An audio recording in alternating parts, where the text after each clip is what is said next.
and it doesn't have an exclamation mark. So I can knock out those two kinds of sentences. Number 2, did you know that the concept of an aerosol originated as early as 1790? Question mark. Well, it did! Exclamation. When I see a question mark, I know I have an interrogative sentence. I'm asking a question. When I see an exclamation mark, I know that I have an exclamatory sentence because I'm exclaiming something. I'm saying something that has a bit of excitement to it. Number 3, close the door. I'm giving a command. When I give commands, I'm using imperative sentences. Number 4, George Westinghouse invented air brakes in 1868. This is a statement, and since it's a statement, it is a declarative sentence. I'm declaring something. Number 5, the first mass-produced and widely used metal foil was made from tin. I've got that exclamation mark or exclamation point at the end of the sentence. That shows me that this is an exclamatory sentence. Number 6, Eli Olds invented the basic concept of the assembly line, and Henry Ford improved it. This is a statement. Therefore, it is a declarative sentence. Number 7, Ronald Riley invented the automated electrified monorail system.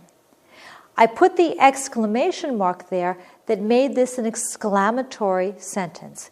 If I had left that exclamation mark off, this would have been a declarative sentence. But I wanted to convey the excitement of the automated electrified monorail system, so I put that exclamation mark right there. Number 8, close your books for the test on inventors. I'm giving you a command. I'm telling you to do something. Commands, as you know, are imperative sentences. Number 9, when did D. Horton and Lou Hewitt invent the sliding automatic door? It was 1954. I've got 2 sentences there. The first sentence asks a question. My voice went up, but even without knowing that, when you read it on your own, you saw the question mark at the end of the sentence. That tells you it's an interrogative sentence. The second one is a statement. It has a period at the end, not a command. Therefore, you know it's a declarative sentence. Number 10, the bikini was invented in 1946 and named after the Bikini Atoll in the Marshall Islands, the site of the first atomic bomb testing. I have an exclamation mark at the end of that sentence, so I'm making this an exciting sentence. That shows me it's exclamatory. Clauses are groups of words that contain subjects and predicates. They may or may not express a complete thought. And earlier I spoke briefly about clauses, and I told you there were 2 kinds of clauses, independent and dependent. An independent clause is like an independent person. An independent person can stand alone, and so can an independent clause. And the reason is an independent clause has a subject and a predicate and expresses a complete thought. An independent clause is also called a sentence. Here's an example. Aaron Burr killed Alexander Hamilton in a duel. A dependent clause has a subject and a predicate, but does not express a complete thought. Like a dependent person, it cannot stand by itself. It has to be attached to something else. A dependent clause is also called a subordinate clause, sub meaning under. Here's an example. Because Aaron Burr killed Alexander Hamilton in a duel. Well, I still have my subject and my verb, but it is now not a complete thought because of the word because. It has now become a dependent or subordinate clause. So now what I would like you to do is to pause the program and label each clause as independent or dependent. When you're finished, come back.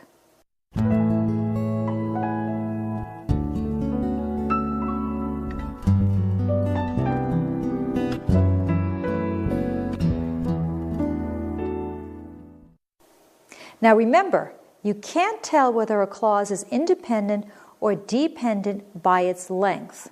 You have to look to see if there's a subject, a predicate, and the sentence or the word group expresses a complete thought.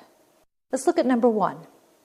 Although in 1848, Elizabeth Cady Stanton and 4 other women invited the public to the first Women's Rights Convention to discuss expanding the role of women in America.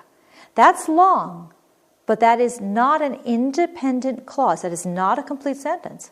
It is dependent because of the word although.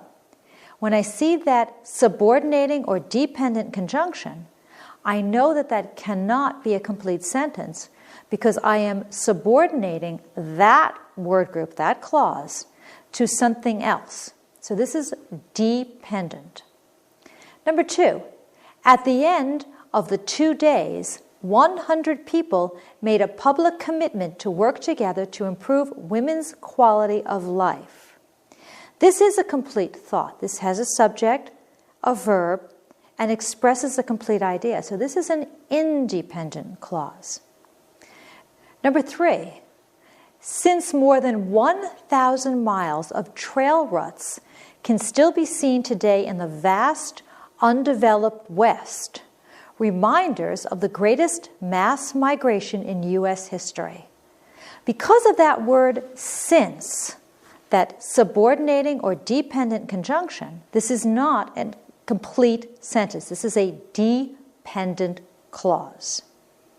Number 4, the road to California carried over 250,000 gold seekers and farmers during the 1840s.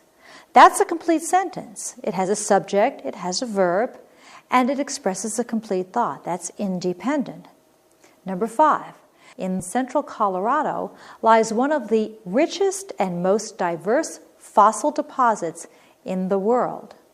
Also a complete sentence, therefore it's an independent clause. I just want to pause for a second and remind you, the reason why we're concentrating on this is because when you can write complete sentences, you're expressing your thoughts clearly and correctly, and your audience, your readers, will understand what it is you're talking about.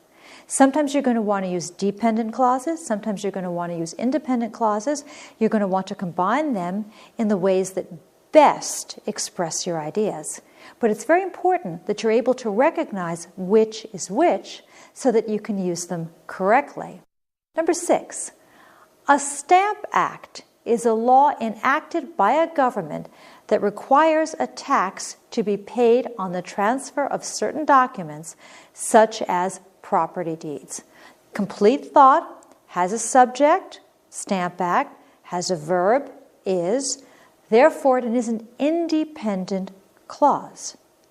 Number 7, as those that pay the tax receive an official stamp on their documents. Doesn't express a complete thought because of the word as, my subordinating conjunction. Therefore, it is a dependent clause. Number 8, for the reason that a stamp duty was first introduced in Great Britain in 1694 following the Dutch model.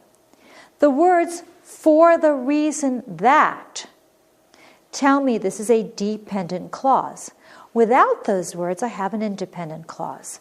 A stamp duty was first introduced in Great Britain in 1694 following the Dutch model. So the first one with that phrase is dependent. Without it, it's independent. Number 9, because stamp duties are the oldest taxes still raised in Great Britain. And this is dependent because of the word because. One of the most common and most useful subordinating conjunctions. Remove the word because, and I have an independent clause. Now let's take a look at the different forms that a sentence can take. You can have a simple sentence, a compound sentence, a complex sentence, and a compound complex sentence. One type of sentence is not any better or any worse than any other type of sentence. So don't think that a simple sentence means it's simple-minded. That's not the case at all. Ernest Hemingway, for example, wrote mainly simple sentences, and his books were so highly regarded he won the Nobel Prize. You will use a variety of different types of sentences depending on your purpose and your audience. A simple sentence has one independent clause. Remember, that's one subject and one verb, although either or both can be compound. A simple sentence can have adjectives, can have adverbs, can have prepositional phrases. It cannot, however, have another independent clause or any subordinate clauses. Here are some examples. Americans eat more potatoes than any other vegetable. That's one independent clause. Now I'm going to give it a compound subject. That's two subjects. Turtles and crocodiles. Subject 1 is turtles, subject 2 is crocodiles. Are both types of reptiles. Still a simple sentence because I have only one independent clause. Now I'll try one subject and a compound verb. We, my subject, classify reptiles and construct a reptile habitat. Classify reptiles, one verb, construct a reptile habitat. Compound, I join them with and. Two or more independent clauses joined in one of two ways is a compound sentence. You can join it with a coordinating conjunction, for, and, nor, but, or, yet, so. Or you can join it with a semicolon. Go back for a second to the coordinating conjunctions. You can remember these with the acronym FANBOYS. F-A-N-B-O-Y-S. For, and, nor, but, or, yet, so. Those are the only coordinating conjunctions that we have. Or you can use a semicolon. Here's an example. Turtles are reptiles with a protective shell, comma, and there are over 250 species of turtles. I can tell this is a compound sentence because I have two independent clauses joined by one of the coordinating conjunctions. I chose a specific coordinating conjunction, and, to show equality between the two independent clauses. If I had chosen but or yet, I would be showing contrast. If I had chosen or, I would have been showing choice. If I had chosen the semicolon, I would have been showing that they are very closely linked indeed. So you're going to choose the coordinating conjunction or the semicolon that best expresses the meaning and the relationship between those independent clauses. So now what I would like you to do is to pause the program and combine each pair of simple sentences to make compound sentences. Use one of those fanboys, for and nor, but, or, yet, so, or a semicolon. Remember that the semicolon forms a stronger bond, a stronger link than any one of those coordinating conjunctions. And that's because by eliminating the conjunction, it is pushing the two independent clauses closer together. So use the semicolon only when those two independent clauses are very closely related. Choose the coordinating conjunction that best shows the meaning that you want to convey.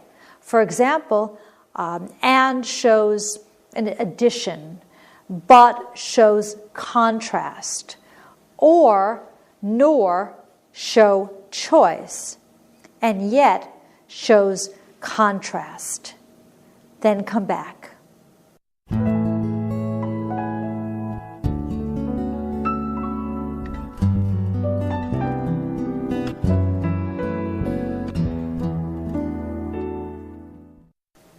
Number 1, geometry now uses methods of calculus and abstract algebra. So, many modern branches of the field are not easily recognized